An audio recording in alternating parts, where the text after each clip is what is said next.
যত রকমের ডেজার্ট বানাই না কেন, পুডিং আমার কাছে সবচেয়ে সহজ ডেজার্ট মনে হয়, কারণ সময় কম লাগে, সেই সাথে ঠান্ডা ঠান্ডা ডেজার্টটি খেতে দারুণ টেস্টি লাগে। আজকের পুডিং বানিয়েছি শুধুমাত্র 2টা ডিম দিয়ে।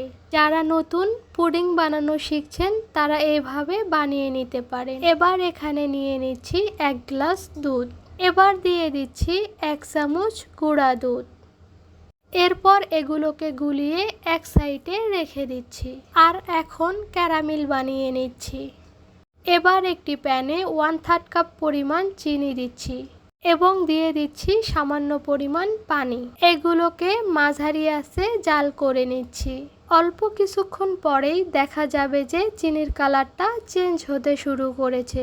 আপনি পুডিংয়ের উপর যতটা কালার করতে চান সেভাবে পুডিংটা বানিয়ে নিতে পারেন। এবার ক্যারামেলগুলোকে ঢেলে দিয়ে বাটিতে ছেদ করে নিচ্ছি, সেই সাথে ঠান্ডা হওয়ার জন্য অপেক্ষা করছি। ততক্ষণে আমরা পুডিংয়ের মিশ্রণটা তৈরি করে নিচ্ছি।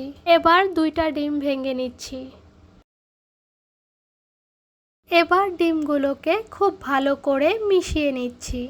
এভাবে করে ডিমটাকে ফেটতে থাকতে হবে।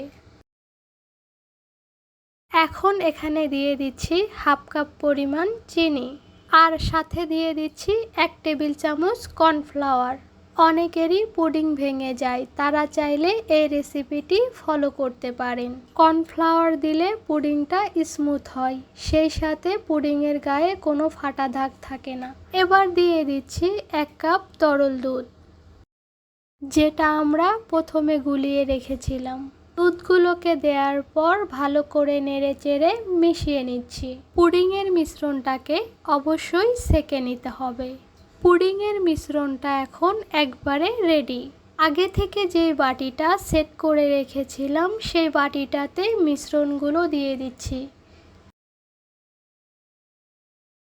পুডিংটাকে ভাপ দেওয়ার জন্য দিয়ে দিচ্ছি 2-3 কাপের মতো পানি। পানির উপরে দিয়ে দিচ্ছি টিস্যু। এবার দিয়ে দিচ্ছি একটা স্ট্রেনার। বাটিটাকে এবার দিয়ে ঢাকনা দিয়ে ঢেকে অপেক্ষা করব 15 মিনিটের জন্য। 15 মিনিটেই এই পুডিংটা ভাপ দেওয়া হয়ে যাবে, খুব বেশি বড় না এজন্য। 15 মিনিট পরে ঢাকনাটা খুলে আঁচ বরাবর একটা কাঠি নিয়ে চেক করে নিচ্ছি এটা কতটুকু কুক হয়েছে। পুডিংটা পুরোপুরি কুক হয়ে গিয়েছে। পুডিংটাকে নামিয়ে 1 ঘন্টার জন্য ফ্রিজে রেখে ঠান্ডা করে তারপরে একটা প্লেটে ঢেলে নিচ্ছি। পুডিংয়ের উপরের কালারটা দেখুন কতটা দারুণ এসেছে। যারা নতুন পুডিং বানানো শিখছেন তারা এভাবে 2টা ডিম দিয়ে পুডিং বানিয়ে নিতে পারেন। আমার এই ডেজার্টটি কেমন লেগেছে জানাবেন। সবাই ভালো থাকবেন, সুস্থ থাকবেন, আমার জন্য দোয়া করবেন। আল্লাহ হাফেজ।